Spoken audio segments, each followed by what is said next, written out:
Your Excellency, the Commissioner for Rural Economy and Agriculture of the African Union, Honorable Minister, distinguished ladies and gentlemen, all protocol duly observed. I hope you will excuse my voice, and actually I just got in this morning. But I would like to say that I believe that the main title of this meeting is a very important one: increasing agricultural productivity and enhancing food security in Africa. Agricultural productivity and food security, two key issues that is important for our livelihood in this continent of ours. Now I'm going to focus my discussion on harnessing the potential of science and the numbers. We'll be looking at various numbers, and I think that my focus is mainly on the numbers that we have and how to exploit those numbers to ensure increased agricultural productivity and enhancing food security in Africa. The outline of my discussion will be as follows. I would like to look at what the numbers are telling us to do in Africa, and then I would like to discuss how we can use the numbers to improve or to increase agricultural productivity in Africa, and then I'll send out some key messages that I believe would enable us to increase agricultural productivity and reduce food security in Africa.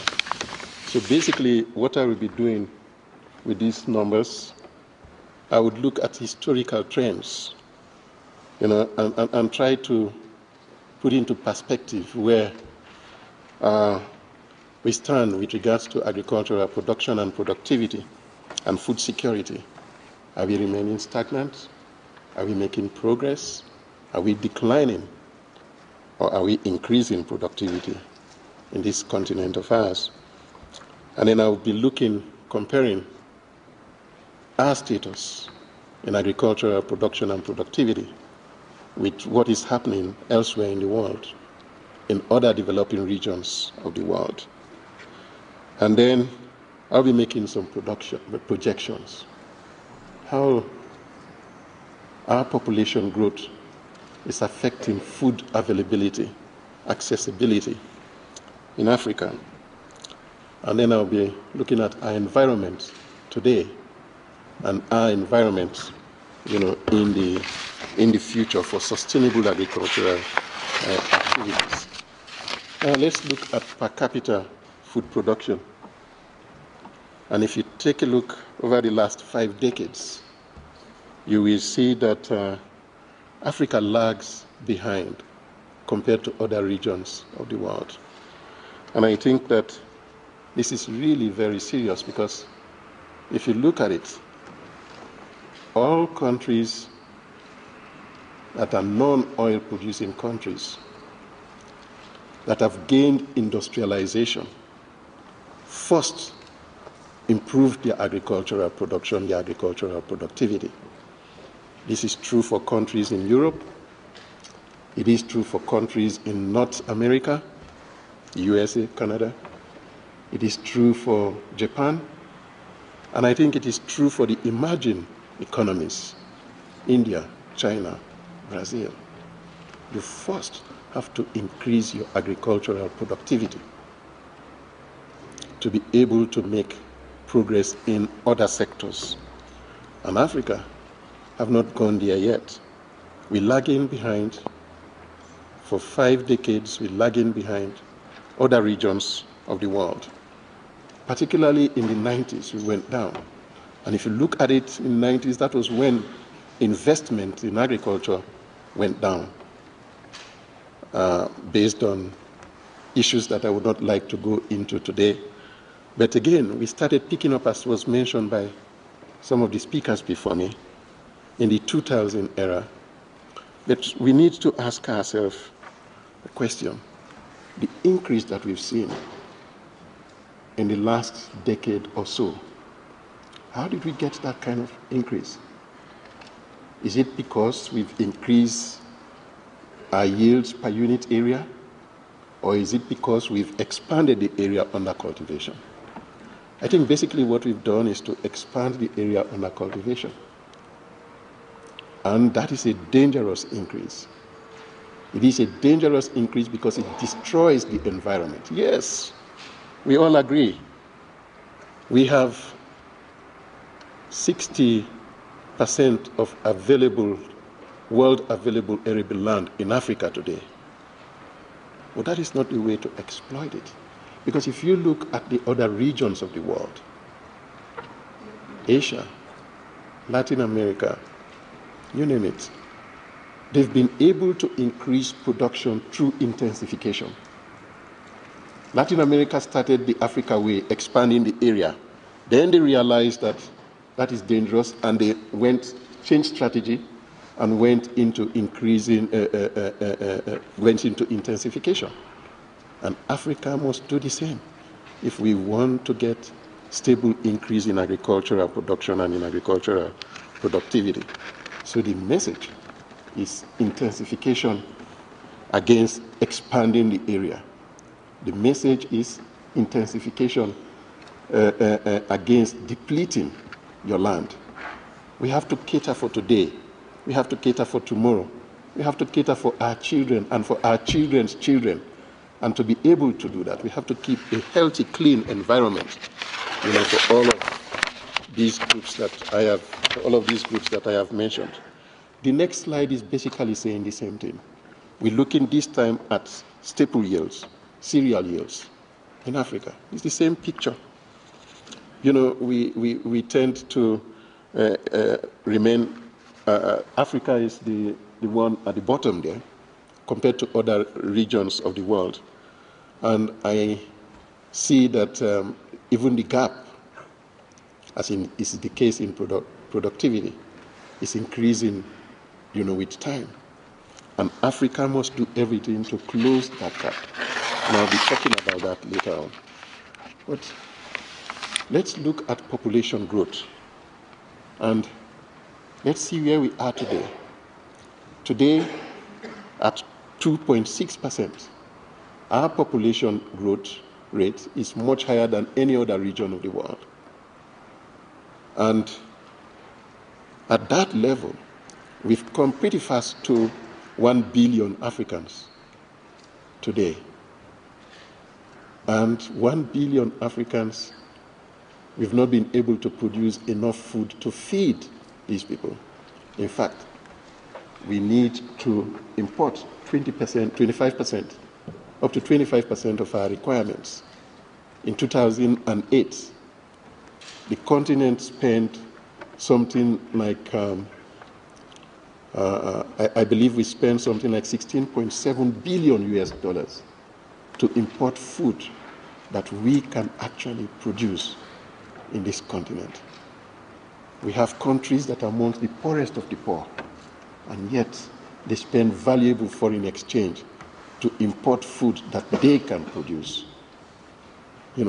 So these are some of the key issues that plague us. And the projection, as you can see, is that our population would increase to something like 2 billion Africans in another 40 years.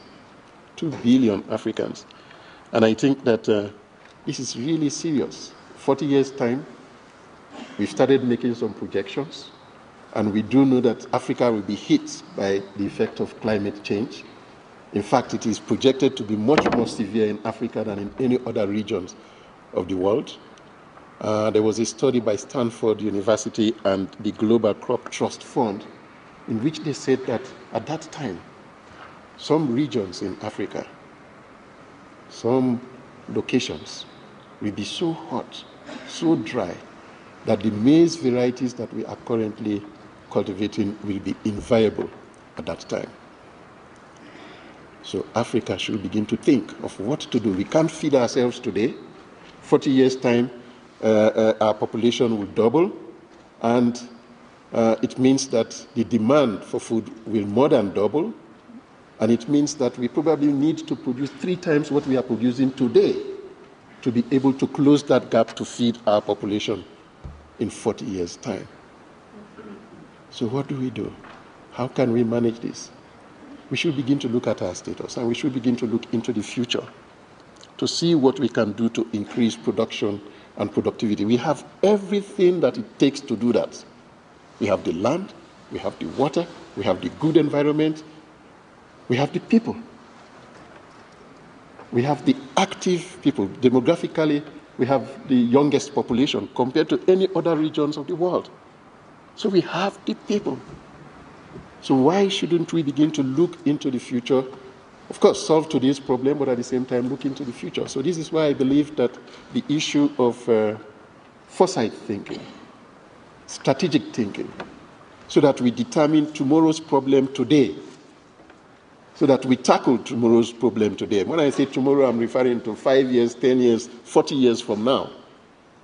If we can make projection of what the situation should be at that time, we should be able to begin to solve the problems so that the problems are solved well before they materialize. And so there will be no problem. So we have to change attitude. We have to change, somebody said, business unusual. I think it's the mindset that we need to change. We like to wait until the problems come. Then we begin to try to solve that problem.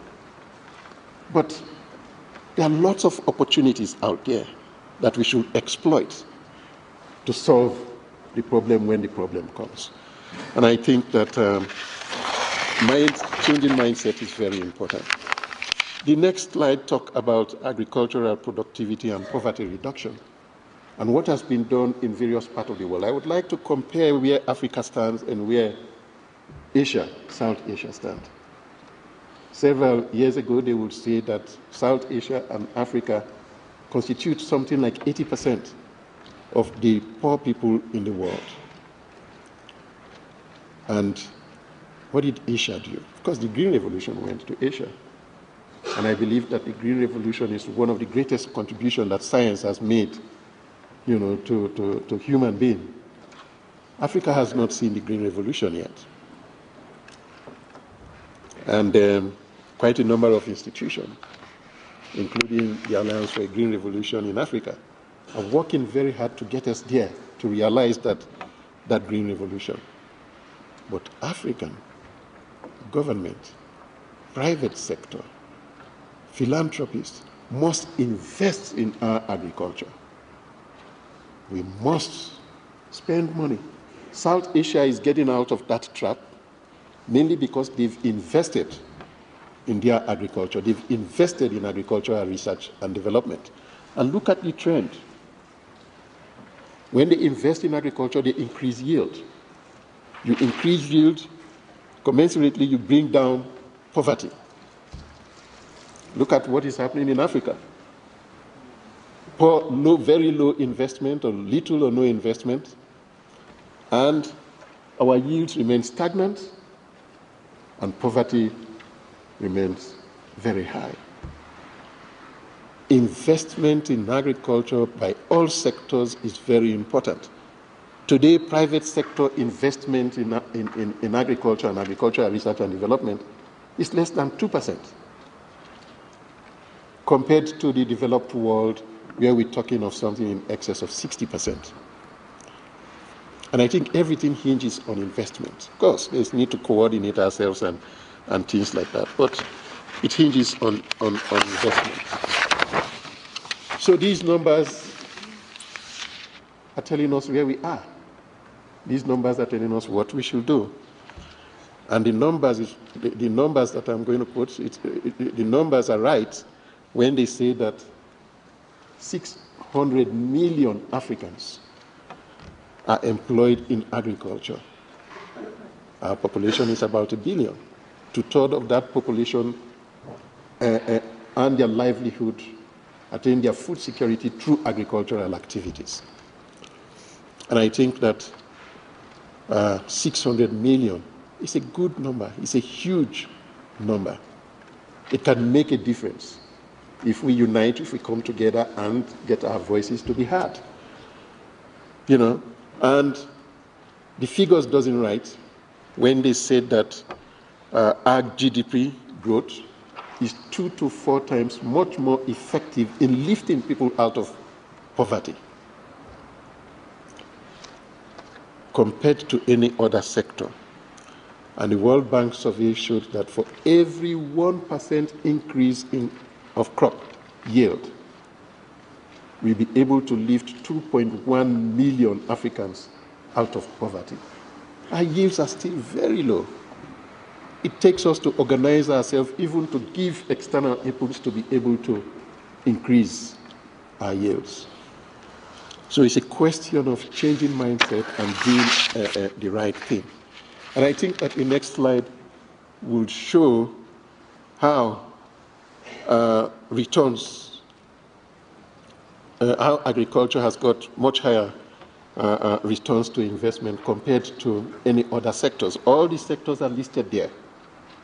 And for various countries in Asia and Africa that were surveyed, for which we carried out this study, you see that investment in agricultural research and development scored one in all the cut across all those countries,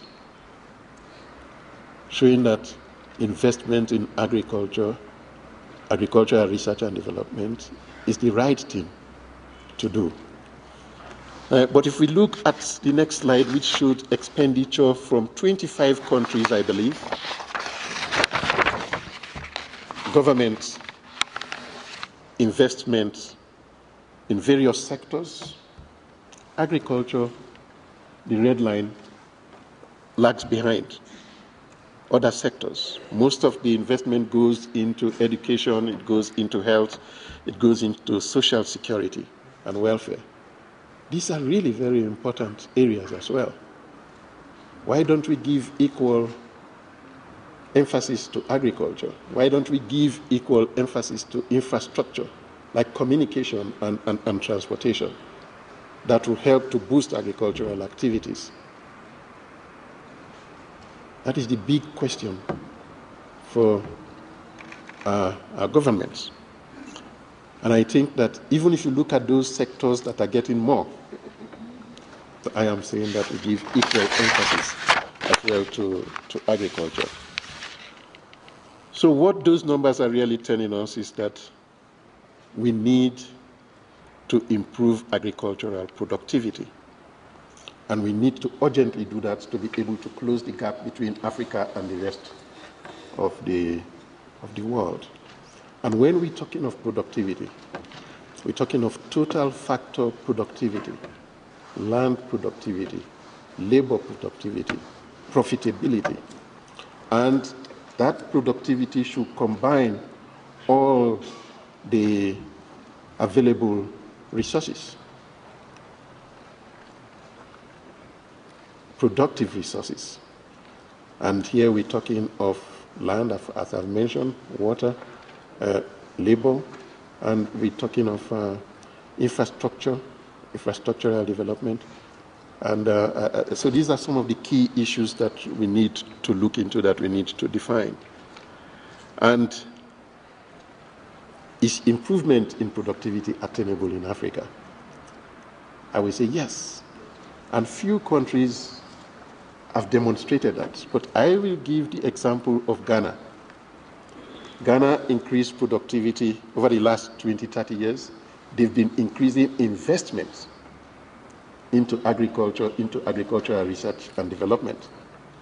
And in the process, they've been able to increase productivity steadily over those years. And commensurate to that, they increased household income. And negative to that is decline of hunger and poverty. And that is why Ghana is going to be one of few, if not the only African country that will achieve the Millennium Development Goal 1, halving poverty by the year 2015. It will meet that target. It has actually met that target. I can give the example of Rwanda, what Rwanda is doing today.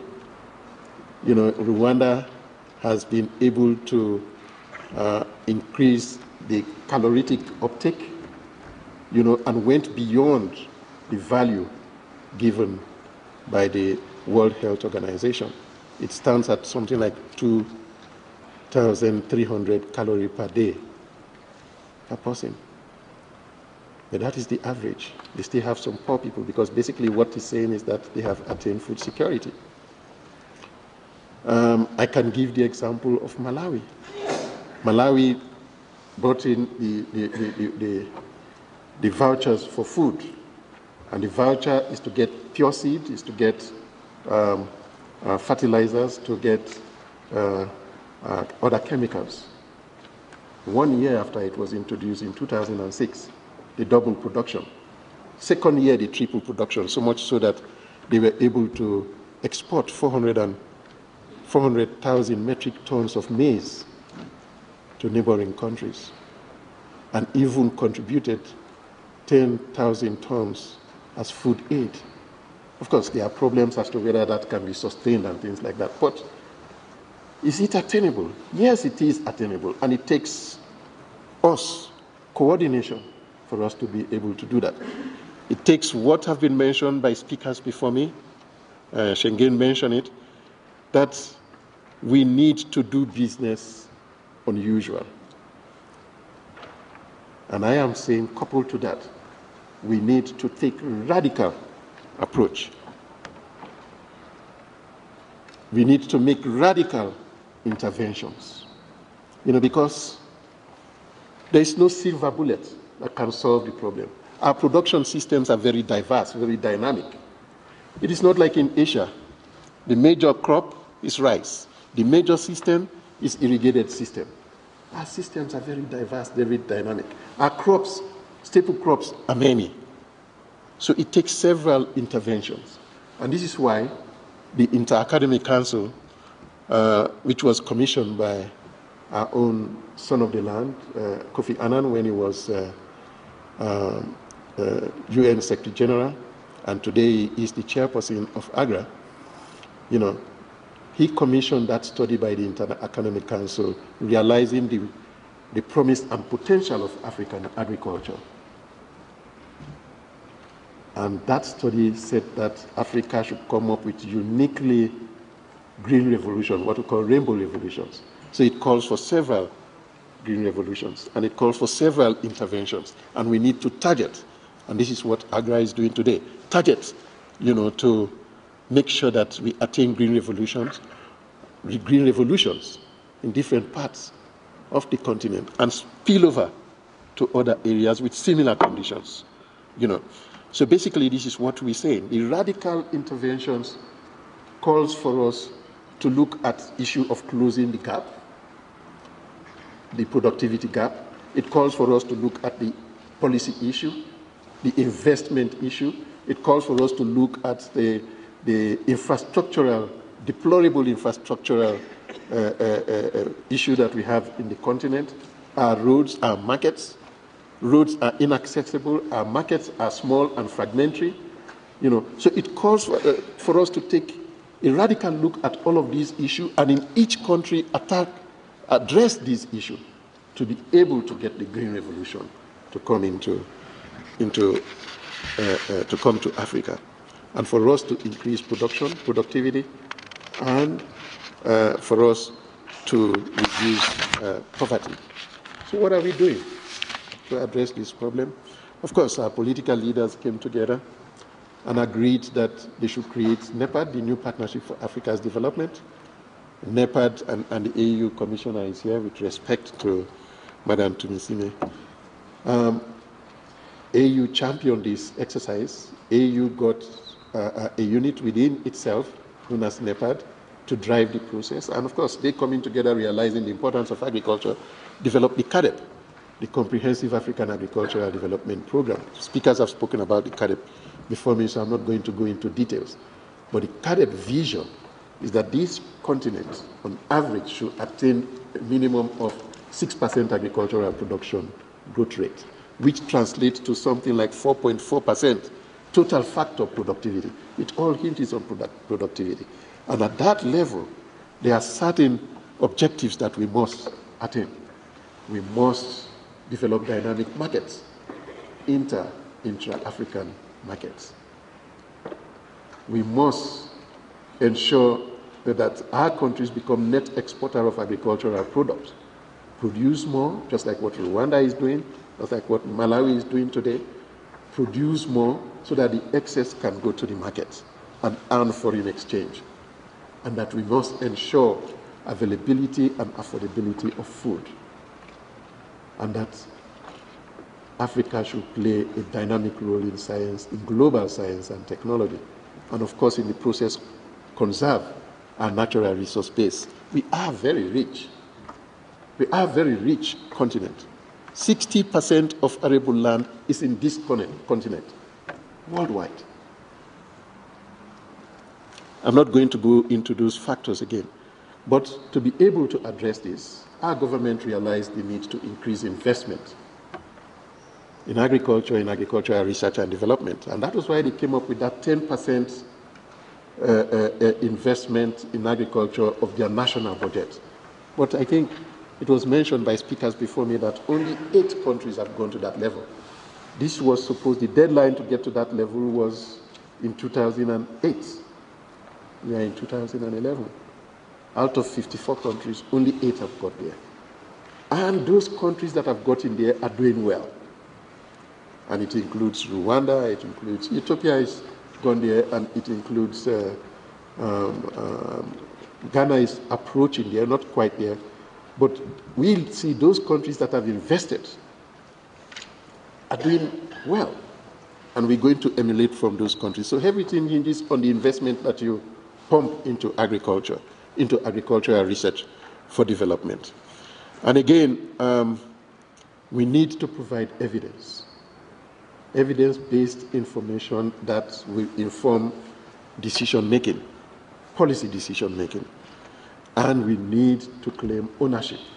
African government, African private sector, African philanthropists must support their own institutions to be functional, to be efficient, to be effective in driving the agricultural development program, so that we claim ownership. As much as we cannot work in isolation of the world, as much as we encourage and work amicably well with our partners, our traditional partners that have been giving support to us, we must invest our own to ensure sustainability and longevity of our programs. Too often we hear that, oh, the donors have pulled out, the program has collapsed. Why? Why shouldn't our government pump in their own money so that when the donors pull out, the program continues? So you make progress, they pull out, the progress goes. I have beautiful slides to show this. Donor pull out, and within the next 2-3 years, there is famine. We have to ensure stable investment over a protracted period of time. We have to invest to ensure proper utilization of the investment, not just to invest on salaries and on benefits. What about operations? What about the capital investment that is required, the capital that is required to undertake the work? So it's total investment across board to ensure effective program that will contribute to our development. So, is agricultural science and technology effective? I have proved that returns to science and technology is very effective, in lifting people out of poverty. Science and technology investment, is it a good thing? I would say yes, it is a good thing. It is a good thing because people say, oh, science and technology is slow in producing results. But if you look at the accomplishments from Africa, the America rice, the tissue culture banana, the striga-resistant maize varieties, rinderpest vaccine, some of these technologies that are developed by Sons of Our Land and other partners that are working with us have earned individuals and institutions the World Food Prize. They've earned us a lot of awards. So we do have the technologies here. And what would have been the situation without these technologies? Studies carried out by the CGIAR and others showed that yields would have gone down by 39%. Our yields are low. Think of 39% reduction. So science and technology is a good thing. It's a good thing for Africa. Today, tomorrow, and will continue to be a good thing as we move into the 50s.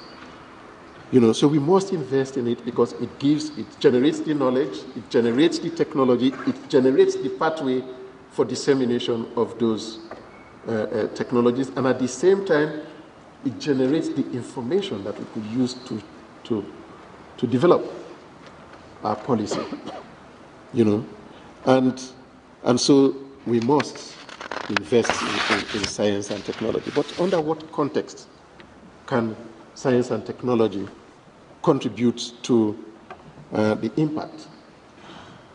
I say development impact that will translate to the improvement of the well-being of our people. And I would say science and technology cannot stand alone to do that. It must interact with infrastructural development. We must make sure that the product gets from the point of production to the point of consumption. To do that, we need to clean up our roads. Our markets are small and fragmented, scattered in different parts. We need to organize the market, so that the product gets to the market. We need to organize ourselves so that we bring agribusiness to the farm gate if necessary. And we have evidence that that works, and it's repeatable from some of the work that we have carried out with our partners. So we need to look at the whole issue of complementary activities that should be undertaken. Get the means to the farmers. Make sure that the farmers get the credit that they require. The farmers are the people that invest most, if not all, of their resources, their income, in their 1 hectare of land. You go to the bank and save part of it. They don't have that luxury to save. And why shouldn't they have that luxury? Why shouldn't we give them that luxury? I personally feel that it's a basic human right that if you sweat and sweat your blood out of you, you should be able to earn enough income to feed your family, even if you are a subsistent farmer, and at the same time save some to get your children to school, to get them to put on good clothing and things like that. We have to give them the means, give them the knowledge, give them the credit facility, and the farmer tomorrow will tell you how to get out of his predicament. He will tell you that himself. Because if we build their knowledge, then they will be able to help us. And again, come up with credit facilities. I know that AGRA is the Alliance for a Green Revolution in Africa, is promoting an innovation financing scheme whereby the standards broker to banks and they make credits available to the farmers. But it's not all about just credit. Make sure that the fertilizers are not lying in the cities, that they get to the farm gates. Make sure that we put the necessary infrastructure, storage facilities, it's been mentioned earlier on. Make sure that communication, so that we are able to pass on the knowledge to the farmers. Farmers can ask questions, because it's not a question of just giving them the information. It's a question of they digesting the information to translate to knowledge. And to be able to do that, the farmer should be given the opportunity to ask questions. So these are complementary activities that goes with infrastructure that we must undertake. We must look at all of these minor details. That is why countries are coming up with their compacts. That is why countries are coming up with their investment plan. And that is why institutions like FARA and the other lead institutions of the caterpillars are there to make sure that these nitty-gritty, these details are highlighted in country compacts, they are highlighted in country investment plan and in their country investment program. But there is another issue. Evolution and reform of agricultural institutions and services in Africa. Our institutions are not functioning very well.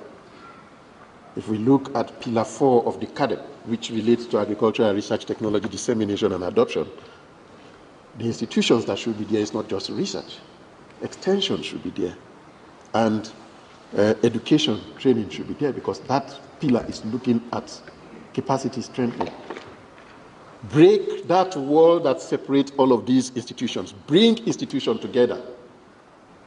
In a national program, National Agricultural Research Institution, Extension Advisory Services, the NGO group, the private sector, even the policy makers should all participate in identifying the problems, developing the protocol, implementing the protocol. That value chain approach, as mentioned earlier on the innovation systems approach, is what we should be preaching. And when we talk, but most importantly among these institutions that I have mentioned, are the farmers. And for me, and I believe for most of you, when we talk about our farmers in Africa, we call them a she. The farmer in Africa is a she, because it's mostly our ladies that are cultivating our land. So give them that opportunity, empower them, empower the she farmers, empower our youth. Somebody mentioned the issue of land rights, which I believe is very important. So empower them so that they could do what they're supposed to do, promote agricultural development in Africa. Another important issue is the policy dimension. Policy is so very crucial, because without policy, it is the decisive factor. Without the policy, all these things that I'm talking will not function properly. So if we put all of these together, we'll be able to push adoption of technologies. Those technologies I mentioned earlier on, America, tissue culture, banana, etc., they are there in the shelves. Good technologies are in the shelves. How do we disseminate them so that they are adopted? It's a crucial issue that we need to look into. And at the same time, if we are able to do that, we've proved it.